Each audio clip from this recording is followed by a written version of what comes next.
box office results. That includes Tron Ares, which I guess didn't do so well. Roofman, which on here it did well. Roofman, one battle after another, still up there. Soul on Fire, I guess that didn't do that well. Conjuring Last Rites moved down. The Smashing Machine moved down. Good Boy, The Strangers Chapter 2. Kiss of the Spider-Woman dropped all the way down the past to number 12.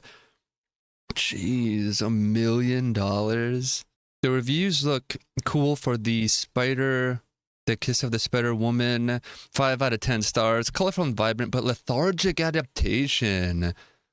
The original Kiss of the Spider-Woman from 1985 is pretty good. Does have its fault. An ambitious tale of romance, politics, and metafiction. Based on a musical version of Kiss of the Spider-Woman, this adaptation is a mixed bag for me.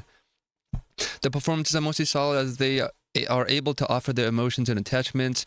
What makes this not fully work is due to its narrative being uneven, without wanting to approach its themes and the characters. Unlike the original movie, yes, I understand it's based on the musical adaptation and it's different, felt lacking within any emotional connections. Despite good musical score and some of the musical lyrics don't really hit a punch, many aspects are to recapture the period of times of musical eras, and while I do appreciate the new approach, it doesn't feel memorable and at times feels repetitive, alongside with some strange dialogue choices that felt out of place. Overall, I am left with more mixed feelings, as I do love the atmosphere and the new direction it takes, but its uneven narrative and lack of emotional connection doesn't work for me. 7 out of 10 stars, an ambitious effort. 6 out of 10 stars, great performance in a so-so film. Interesting. Oh, this one's kind of better.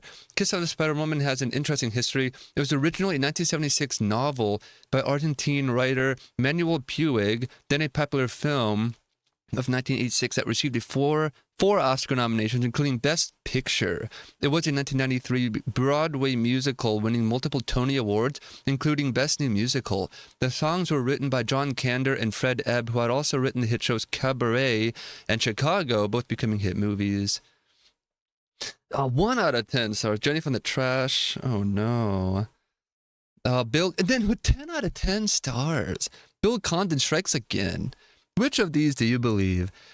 This one that says, I admit to a lot of bias because Manuel Puig's book is one of my all-time favorites. This is like if you took the musical, the play, the 1985 movie, and maybe someone's hazy recollection of the book, and put it into a blender, blended it, strained it, and gave it to Bill Condon to a straw, waiting for him to piss. Went into the sewer, took a tablespoon of sewer water, went out and dropped the spoon in the rain, scooped it up and brought it to Silver Spring, Maryland to show at the AFI Silver at 7:45 on a Saturday night. Wow. Well, this guy looks like a real fan of the book and knew what to expect. Probably knows, obviously knows what the movie should have been and what it should have done for the book. And then this, in contrast to this one, 10 out of 10 stars, Bill Condon strikes again. What a fantastic adaptation, great justice to the novel. Yeah, unbelievable. This must be fake. They said they brought Ben Affleck to the showing, which means it wasn't going to do it good. They needed the extra star power or to really get the eyes looking at them. So anyways, I think Kiss of the Spider-Woman definitely flopped. And Tron Ares, we can read some of the reviews for it. See, because this actually has some the information. 33 million in the US, 60 million worldwide. I probably read a few of these on Friday already. Don't listen to the critics, go see it. 7 out of 10 stars. I don't write reviews often, but I feel like I need to on this one. This person's basically saying the visuals are worth the movie, when that's half the movie. You can watch AI slop right now, which is all visuals, with no story. There's a kitten eating ice cream on the moon while flaming trucks or trains fly around them or whatever in the shape of a heart.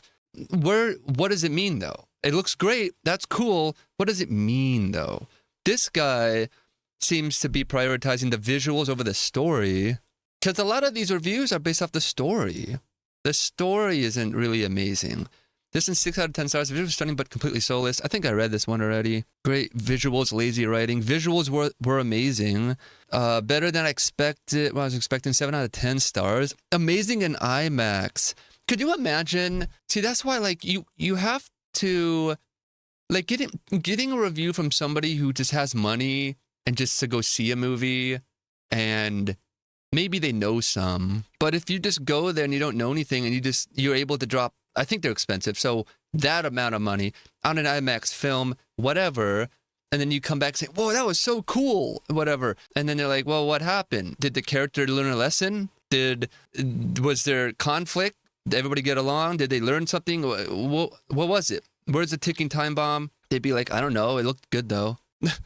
That's it. Like a movie can't just look good. It needs something to make it worth looking good. Like the reason why it looked good is because of the story or whatever. They need to kind of go hand in hand. Visually appealing, lacking depth.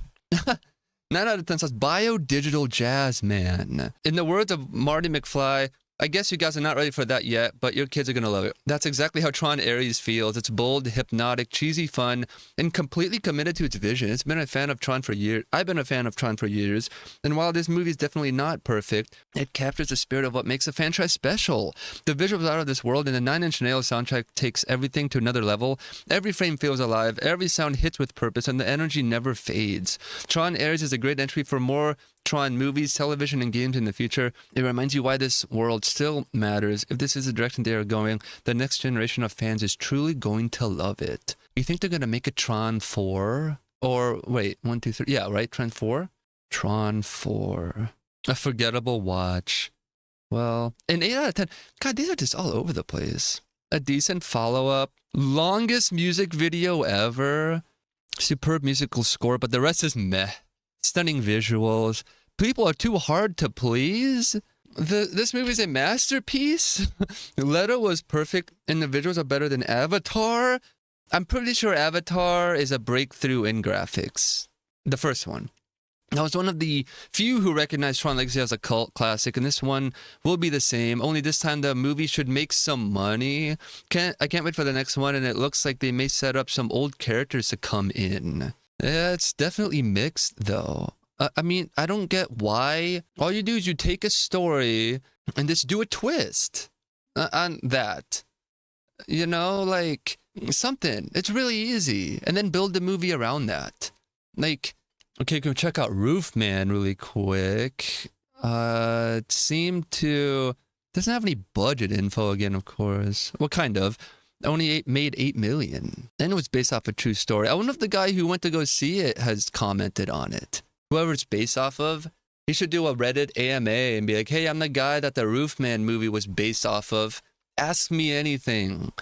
And they'll be like, how accurate was it? Not accurate at all. I didn't do any of that stuff. I didn't live in the Toys R Us store for that long, whatever. I'll ask Grok and see what Grok says about the Roofman film and how accurate it was, because apparently it's based off a real story. Yeah, Roofman draws from the wild true tale of Jeffrey Manchester. He robbed over 60 McDonald's through their roofs in the 90s, got locked up, then escaped prison and hid in a Toys R Us for months. The movie amps up some drama like the romance with Kirsten Dunst's character, but Tatum nailed Manchester's vibe after talking to him a ton. Director said they cut stuff too crazy even for fiction. So think 80% real, 20% Hollywood spice. There you go. Okay, well, that's good to know. It's very real. Okay. Well, I wonder what the guy thinks. I wonder if he's commented on it. I'll ask Grok again. Has the guy that the Roofman movie is based off of commented on the movie himself? Yeah. Jeffrey Manchester's spoken about it. He spent like 400 hours on the phone with the director, Derek Cianfrance, basically shrinking his head, as he called it. Channing Tatum talked to him too, grilling on the whys and hows, and Manchester opened up about his regrets and bad choices, said some heartbreaking stuff that shaped the role, but he's still in max security, so no big public quotes, just those deep chats behind bars. Wow. Okay, well, there you go. Wow. Man, Man, they should have used him to market the film. Can they do that? Record him at the prison and use his sound bites to promote the movie? Or have him talk about the story and then make the trailer based off of that? But the audio is just the phone call, the jail call, or whatever, you know, in the thing. Whoa, that'd be pretty cool. Let's see, the reviews say 8 out of 10 for Somebody Miscreant on the Roof. 8 out of 10, unexpected great film. I bet you this one will be one of those movies that it was good and like you'll find it later and be like, oh my God. Because Channing Tatum does that deadpan, or you know what I mean. He can be funny and draw a crowd and has that, looks good on camera as well. 8 out of 10 stars, solid film. Channing T's best work. Career best, 7 out of 10. 7 out of 10, a lot of movement in the first half, but dwindled. Saw this during a sneak peek, keeping in mind the movie's based off the true story of Jeffrey Manchester. Okay, I don't know anything about that. The first half of the movies was very entertaining and moved along with quite a few laughs. The second half seemed to slow down a lot. I was also wanting to look at my phone to see how much time was left at that point. That's not good. They should kill Tony or Joe Rogan Mothership it and put your phone in a bag before you go see the movie. They would have nobody showing up to the movies. No. Different people would show up. The people who are fine with giving the phone up, whatever. It would wean out a lot of people. Anyway, the second half seems on a lot. I also wanted to look at my phone. It does seem it could have been made a much shorter film. Yeah, like the Wild Robot felt like a short film. They just blew it up into a movie. Was nice seeing Tatum in this type of movie. Dunst did good as well. 8 out of 10 stars, an easy watch. 6 out of 10 stars, works best when it's at its wackiest. Well, that's good. It sounds like this movie, I guess it technically bombed, but it's definitely going to do well later on for sure. I think people are going to hear about it, see, you know, they're going to be recommended it and all that. They're going to see it on Netflix and Amazon or whatever, and they're going to watch it. And then it'll get better reviews. Like, it'll make up all of its money through that. The next one is this Soul. What is it? Soul on Fire. Soul on Fire. This one, the ratings for it are 7 out of 10 stars. Inspiring story, average movie. 10 out of 10 stars. What an awesome movie. I really enjoy Christian films, though it always gets me how I'm usually the only one in the theater. Okay. 9 out of 10 stars. Alternatingly heartbreaking, nostalgic, and powerful. What is that from the old bald guy? Very enjoyable and life-affirming. Okay. 9 out of 10 stars. Excellent work. See you again. Wow. These are pretty on the good side. And that's all of them. Yeah, see, this movie didn't get much promotion, really. So, for that reason, it'll not do well.